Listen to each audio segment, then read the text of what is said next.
Several years ago, you beat cancer. That's a remarkable thing. And during your fight with it, we were always checking in on your Instagram to see if there's a post, even though, I mean, like, we've never met you in person until today. But it's weird because Instagram connects people, even though you don't know them in real life. It is. It's so cool that way. It'll be 5 years in January, so it's my 5th year cancer-free. Instagram and the tattoo industry literally saved my life. I was without health insurance, and it was right after Obamacare kind of kicked in, so like I was struggling with the new process of medical insurance where I was being turned away by specialists because I didn't have any insurance, and so there was no way for them to put me into the system. And then my surgery alone, my very first surgery alone, not including, you know, hospital stay and care or anything else, was $40,000. So when I did a GoFundMe, it was literally just like out of desperation, and I didn't expect it to go anywhere. But it raised almost, I think, a little over 30 grand. And I had surgery 2 weeks after I got my first appointment, and it turns out the cancer I had was incredibly aggressive, and so it saved my life, and that money came from Instagram and the tattoo industry. That's incredible to hear, and I'm very glad that people stepped up to assist you. How has that cancer issue, you know, the cancer changed your view on tattooing? And you know, it's weird because it's like I was so young, like being 31, it's young, and it's a weird thing to be faced with something like that, because it immediately just puts everything in perspective, like, and it does this thing for you where it just does, like, everything in your life just snaps into perspective. What's important and what's not, who's important, who's not. And the tattoo industry like stepped up in such a way that I feel that it changed my career in such an incredibly positive way, that I will always feel grateful and like beholden to being a part of and aware of what's happening within our industry. You know what I mean? Like, I really genuinely care about it. I care about the way it affects people. And I've always been really opinionated, and I have no problem using my voice. And so I think in a way it made me a little bit more brave, I guess. And like, yeah, I mean, it's hard to describe. You know what I mean? Like, it's one of those things that changes you fundamentally as a person that it's hard to describe. I guess it's kind of like turned on that switch in me that always makes me want to be a better artist and a better person. And that includes being completely open to new ideas and new thoughts and new processes. And you know, it's the eternal struggle of an artist to fight with yourself about stuff. And you know, sometimes you want to like just say, you know, it's all going to the trash, it's all going in a bad way because it's not going the way I want it to, you know. And so I try to remind myself to like take a step back.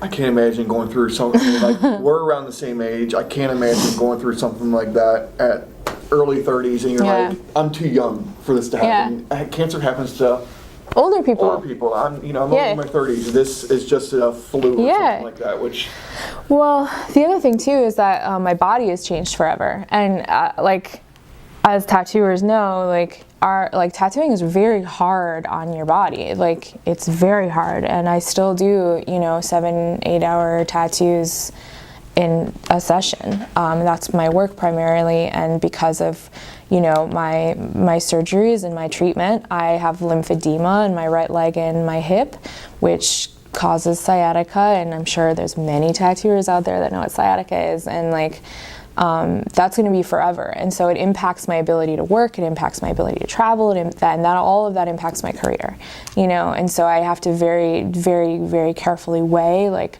what I do, how I travel, where I go, like what I can do, you know what I mean? And it's a daily struggle because sometimes I want to like just break down and cry because I tattoo through a lot of pain because, you know, I don't do painkillers because then I can't function. And so, you know, it's like, but I love what I do so much and it is what I do. You know, so I'm trying to get more into like self-care and what that means. Preventative care is really important, which, you know, comes down to healthcare and like, you know, all that stuff.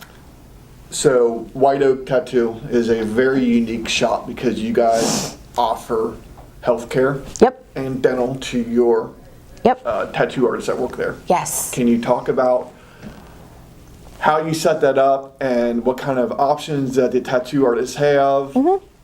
So my husband and I decided that one of the very first things that we wanted to do once the shop was up and running was to be able to offer healthcare for our artists, as well as in the future some form of 401k that they could pay into. Artists are 1099 independent contractors. The way White Oak runs is that we have very good lawyers and accountants, and there's a part of tattooing that a lot of tattooers just don't want to grow up and kind of like join the system in a way, but unfortunately, like as you get older, you got to pay your taxes if you want to be able to have things like healthcare and some form of a retirement. And so when it comes down to healthcare, it's depending on your state, which is why we had lawyers, and you can call around to your state representatives as far as like your health board to figure out like what kind of health insurance you can do as group plans. White Oak, what we did was we originally found an agent for Blue Cross, but we ran into the snag that because they're 1099 employees, the state law allows Blue Cross to opt out of covering us so they can decide whether they want to or not.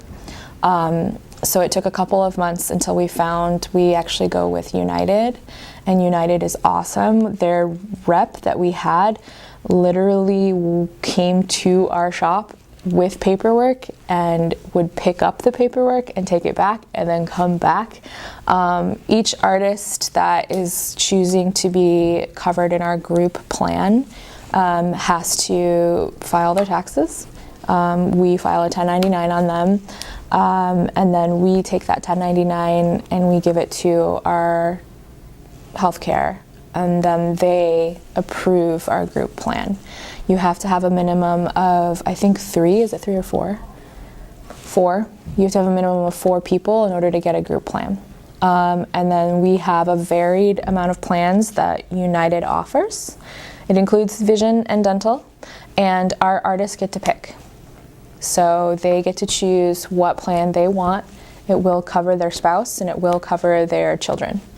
And then as a studio, we pay and then we deduct whatever plan that they want out of their weekly pay that we give them. And as far as what artists make, it's like nothing. I mean, from my own experience, like I pay because I have a pre-existing condition, and because I see specialists a lot continually, and I still do. Before we got our group plan, I think I was paying around $700 or $800 a month in healthcare. Oh, yeah, that's for that is not for the best. That's for a PPO, so that allows me to choose specialists. I pay a large amount every month. Yeah, I pay a large amount every month because it's cheaper than paying a low amount and then having a really large deductible. Healthcare is a nightmare to wade through, but now with a group plan, I only pay $400 a month. And my prescriptions are $0 for off-brand, and my copay is $30. How do you drive the change in tattooing for more shops to offer the same services as what White Oak does, or for more artists to take the time and the investment to get their health care and get retirement set up? Because a lot of artists, I think, don't focus on that until it's almost, you don't realize how much retirement builds through your years. Oh my God, yeah. I think a lot of it is like growing up in the tattoo industry. You know what I mean? Like, thing for now is like posting about it on social media, like trying to like, as soon as I posted that we got healthcare, we got DMs from people being like, hey, how'd you do that? How'd you do that? And it's like, okay, like we can walk you through that. Find a healthcare provider, get a rep, tell them who you are, what you're doing, and get in an accountant. You have to have an accountant because they're the ones that are going to be able to prove that, you know what I mean? Like you have to have, so basically like you need a healthcare rep and you need an accountant. And then you also have to have a business that is somewhat of a corporation. So whether you're an LLC or an S corporation, it's just filing that paperwork so that you can prove that you are a business and that you have contractors that you file 1099s on. And those are the things that are like, that are the grown-up stuff that we are all like, ah! Especially our industry is a big cash industry, but that's why like hiring a lawyer or hiring an accountant, like these people work for you and that's what they do for you.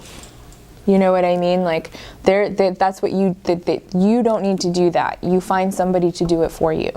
And then if they can't do it for you, then you fire them and you get somebody else to do it for you because that's literally their job. And it took a couple of months, but that's all it is. You go, I don't know how to do this. I've got 10 artists and I want healthcare. And you call your local healthcare provider, you get a rep, and then you call your accountant and you say, help me do this. They can even if you're a new business, and even if you haven't filed what you need to file in order to do it, your accountants can actually get you letters of like confirmation of what you're filing and your taxes that will get you approved for healthcare, you know? We get a lot of DMs, messages to ask us to please repost GoFundMe accounts. And it's heartbreaking to see, like Gary Dunn, Daggerface just was in the ICU for a while, and the cost of healthcare, I mean, a night in the hospital, the GoFundMe doesn't even cover that, I mean, sadly. No. And you see a lot of artists stepping up for auctions and stuff like that, but it's impossible to donate to everybody's GoFundMe. You can't. There's so many of them out there now. And people use them for a lot of legitimate purposes, like Gary and you. And then sometimes they don't. Sometimes there's less legitimate, like there's not medical emergencies. It's more of a. And when tattooers are making tattoo money, sometimes it's like, okay, why can't you afford this? Right. Not saying the healthcare issue. No. I think in tattooing, it's a feast or famine mentality in a way where, but it's like. It's this lack of considering the long term or like this long picture and like I mean I don't know, like maybe it's just like not knowing, like not knowing, you know what I mean? Like when I was raised, like I spent a lot of my teenage years and 20s being homeless, and I don't think I had a bank account until I was 30. Because my industry is cash mostly, and like that's just how I did it, and like I never had health insurance, and I didn't know these things, you know, and it like a lot of the time, and then once I got sick, it was just like I had to learn very, very fast about a lot of things, and then it still took me like even longer to learn about, you know, lawyers and accountants and running a business, and a lot of that came from my husband. But, you know, we have artists that come work with us now who are in their 20s who don't have bank accounts, they use prepaid cards, they don't have a phone plan, they've never paid taxes, you know, and we've had to be like, okay, you're almost having to be their parent. Step 1, we're gonna go get you a bank account, you're gonna pay off your car loan, you know what I mean, step by step by step, but that's okay. You know what I mean? But then it's like you have a credit score. Like these are things like, and you have to think about your retirement. Like what's going to happen if you can't work? You know, like when I got sick, I couldn't work for like 4 months. You know what I mean? And like luckily I had my hospital bills paid for, and luckily I had some family that was able to like help me out a little bit with that. And I had savings as well for being able to like not have to work. You know. But the thing is that like I think now about retirement. You know, like I'm only 36 and people are like, you're so young, blah, blah, blah. It's like, yeah, no, but you got to start now because money builds. that it builds and that's what they're for, and compound interest is amazing, and these are things that you can do. Like you make tattoo money, put it in an IRA. You know what I mean? Like just like they say, pay yourself first before you pay anything else, and that's a really important thing. Like the way we run our business right now, because White Oak is so new, we pay our business first before we pay anything personal, because that supports all the families that work there. And I think that perspective forces us and myself to think about the future in that way as well.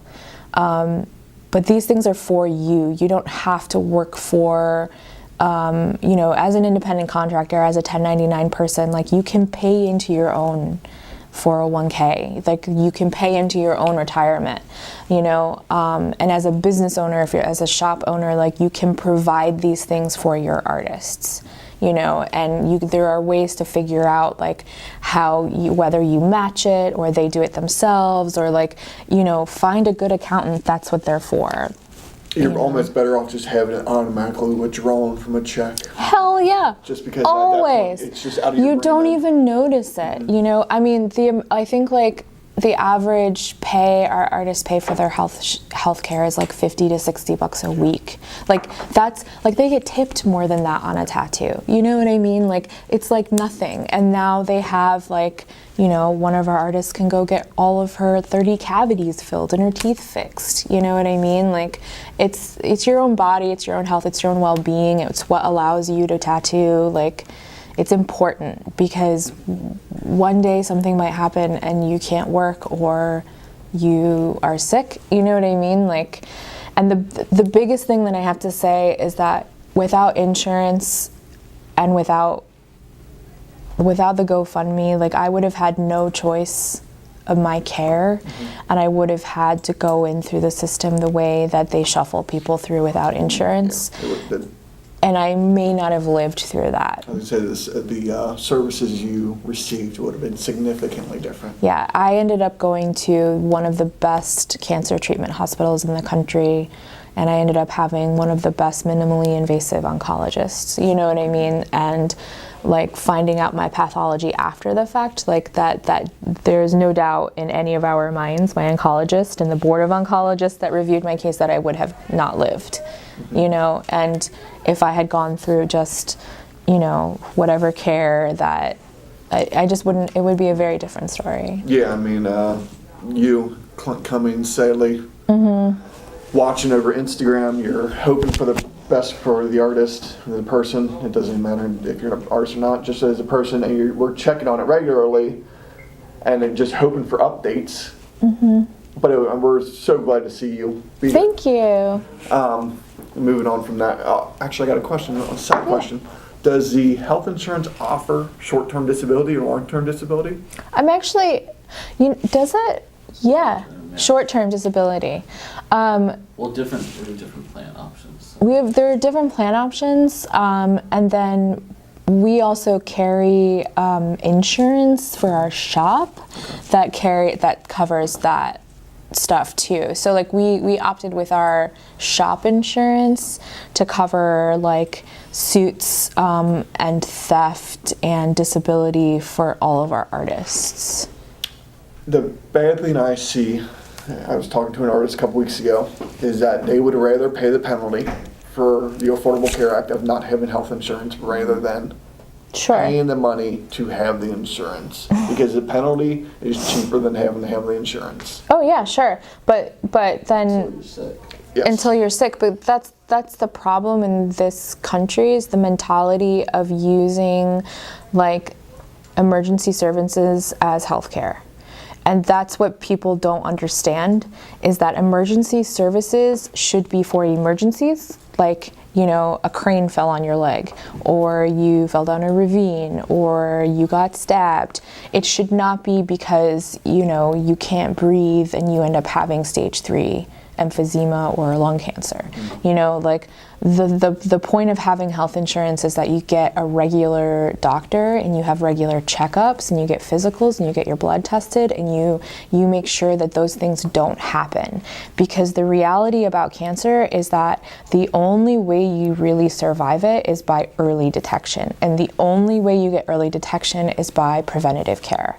That's just the way it is. You know, when you walk in off the street because you're in pain or you're not doing well, it's usually because it's too late, you know, especially because there's a lot of cancers that don't have symptoms. My cancer had no symptoms at all. How did you, if I don't want to get too personal, but how did you detect that you had something?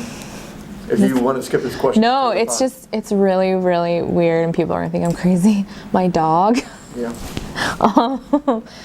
It was just my dog I've had for 11 years and he was being real weird for a couple of months. Like he was very interested all of a sudden in every seat that I was sitting on and every, like when I would get up in the morning in the bed, and I did not put two and two together. This is totally hindsight. I just happened to read an article about women who swore that their dogs alerted them to certain like gynecological cancers as well as breast cancer. And I just simply was like, oh, it's been a while. I should probably go see a doctor. And then I went, and it was immediate that there was something wrong. And they were like, it was just like, bam, bam, bam, you have cancer. It's pretty serious. And then after all of my surgeries, my dog just stopped. Yeah. And then I was just kind of like, huh. And then I went back to that article and I read it again, and it was like they couldn't figure out exactly what dogs were smelling, but Cambridge University did a study, and every single time dogs were able to recognize cancer over non-cancer in all of the studies that they did. That is totally insane. So it could have been complete like coincidence, but it genuinely was. That's what happened. So I don't want to. He's a great dog. Yeah, I was going to say, I hope you gave that dog a lot of treats and